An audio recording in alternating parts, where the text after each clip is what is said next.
அப்பனுக்கு அடிமாடா வாக்கப்பட்ட கோபுரமான ஒசர கொடுமையும் தாங்கிக்கிட்ட 5 வட்டி 10 வட்டி அங்க இங்க கடன் பட்ட அத்தனையும் நான் படிக்க ஆயுசுக்கும் தாங்கி புட்ட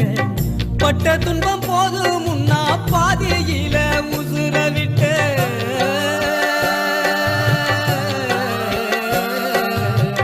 பட்ட துன்பம் போது முன்னா பாதியில உசுர விட்டேன் பட்டு தொட்டில் கட்டுற உனக்கு பச்சை மூங்கில் வெட்ட விட்டேன் ஆறாரோ சொன்ன வாய்க்கு அரிசி போட வச்சு புட்டேன் பனிக்குடத்தில் சுமந்து என்ன கொடம் உடைக்க வச்சு புட்டேன் பாலூட்டி என்ன வளர்த்த அம்மா உனக்கு பாலூத்த வந்திருக்க பாவி மகசு